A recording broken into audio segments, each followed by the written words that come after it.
Do you see what I see? Hello everyone and welcome to a new video. Today we're going to merge my two favourite things, Taylor Swift and dress history.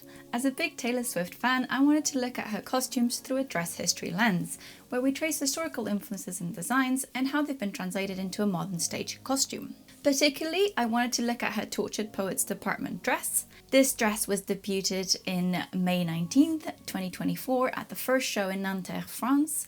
This was the first show after the release of TTPD, and the new TTPD set was added to the Eras Tour set list. Technically, much of the set list was rearranged to accommodate this new edition. How many times am I going to say TTPD in this video?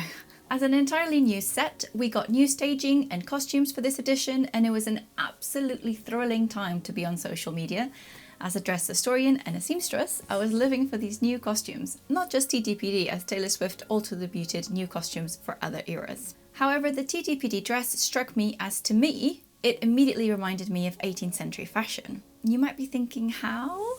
Don't worry, I'll tell you all about it, but first let's have a proper look at it. This costume is a one-piece dress, though it has a distinct bodice and skirt.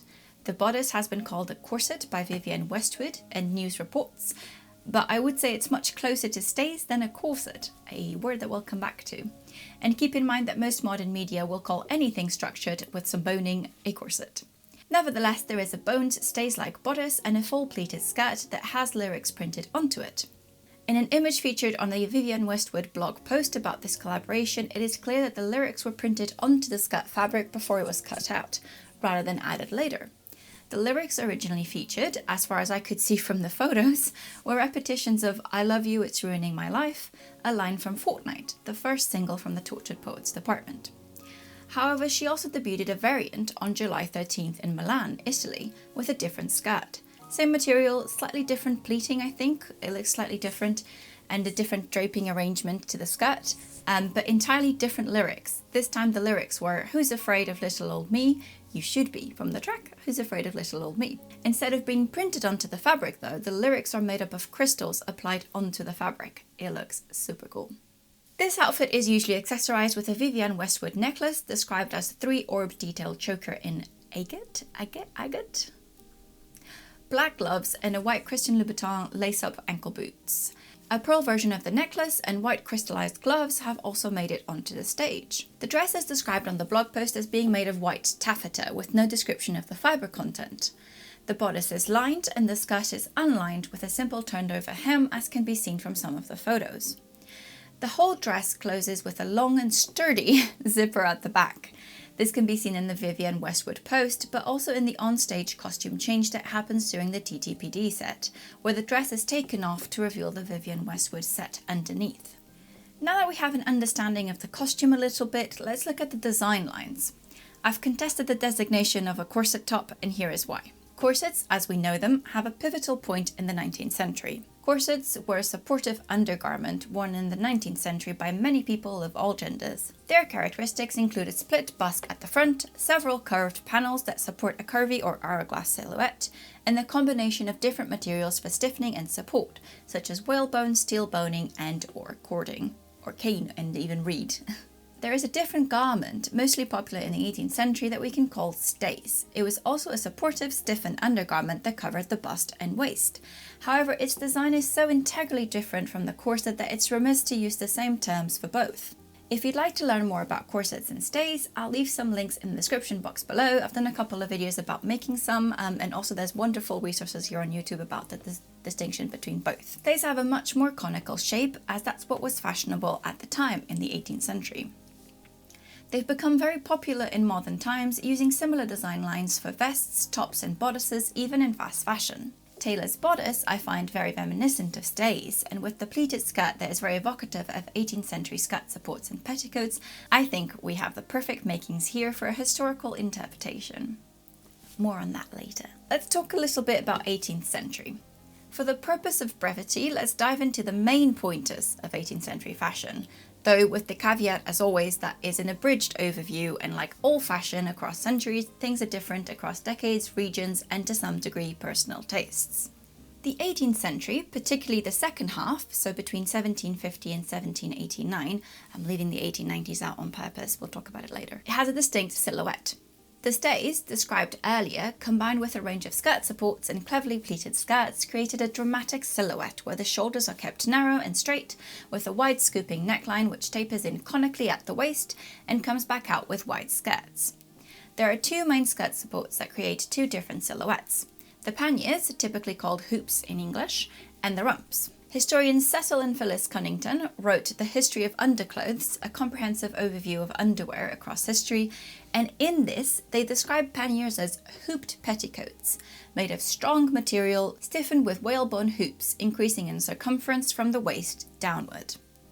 The panniers are cleverly engineered skirt supports, typically made of a network of reeds, canes, or bones that connect inside strips of fabric to create a cage-like structure. They are typically lightweight and can come in different shapes and sizes. They were not new per se in fashion. They had a cousin, the farthingale, which was popular in the 16th and 17th century, from which they evolved. Hoops in the early 18th century had a rounded shape, which then became more oval, reaching a peak in the mid-century in formal dress, and then decreasing and changing shape towards the end of the century. For hoops though, court panniers are the biggest, sometimes being as wide as 2 meters, and they required large amount of fabrics to cover them. This was part of their purpose. Fabric was a very expensive resource in the 18th century, and so displaying such large amounts on the body was a direct comparison to a person's own or family rank and wealth. Like this dress at the Met, you can see the width of the skirt. The panniers would be underneath and be similar in width and size to support the fabric of the skirts above it. And you can see this is why they remained popular in formal and court situations where you really want to display your wealth and rank amongst your peers. A lady ordering panniers in 1741 at 68 years old wrote, "I desire you will send me a very good whalebone hoop petticoat of the newest fashion. It must be 3 yards and a quarter round at the bottom, and it must draw in a top for a waist half a yard and a nail round, and the length from the hip to the bottom 1 yard and a quarter." Panniers, however, could also be a bit more modest, like these examples from the Met. Some were short, some just had the cage-like structure, which we see in the 19th century cage crinolines too, and some we now call pocket hoops, which created these empty structural pockets next to the hip. Sometimes these had a slit and were actually accessible as pockets through slits in the petticoats. The other big silhouette in this time period is created by rumps. Towards the end of the century, around the 1770s, the silhouette starts to change. Though the emphasis remains on wide hips, it becomes more rounded at the top and some of the volume migrates towards the back. This is something that we also see happening in the 19th century, from the crinoline to the bustle.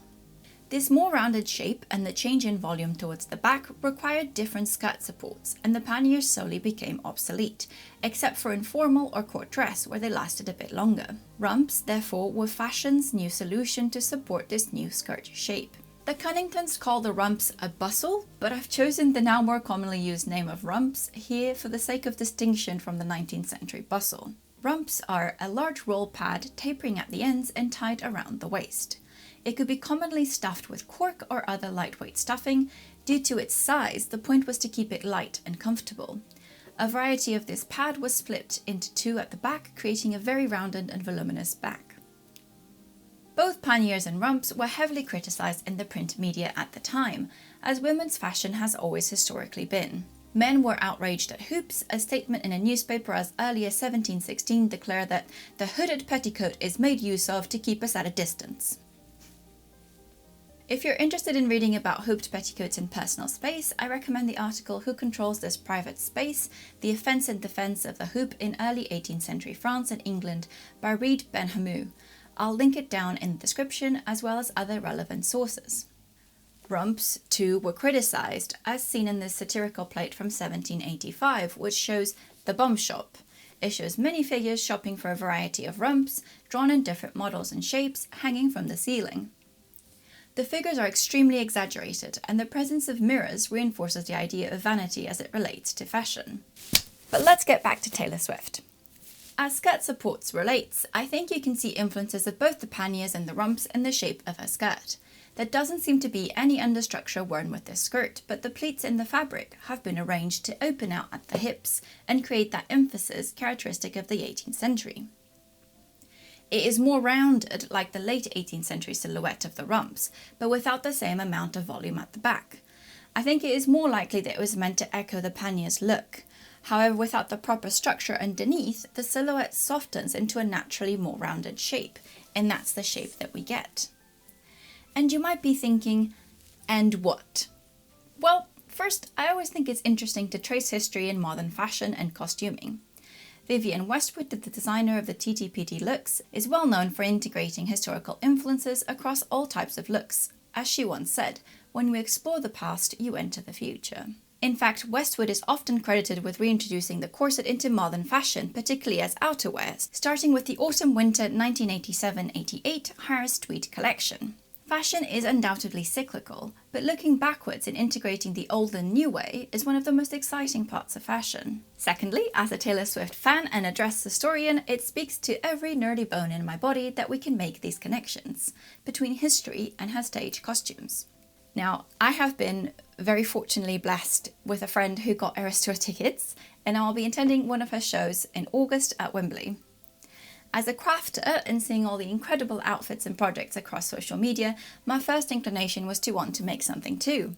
However, I wanted to do something that would speak to me and what I like, but also something that I would be able to reuse later. I have enough costumes that never see the light of day. So, come along with me on a new project, an 18th century inspired tortured poets department costume. I have a little over 3 weeks, which should be just enough time to make some stays, panniers and a petticoat. Though obviously I won't be wearing the panniers to Wembley, as my seat neighbours would be extremely annoyed. I'm looking forward to get started on this project, and if you enjoyed this little research dive, as always, if you liked it, if you want to see the rest of the project, remember to like, subscribe, all that stuff, and I'll see you hopefully with a finished TTPD costume next. P.S. I just wanted to show you my t-shirt. It says, "It's the damn season," and it's got skeletons.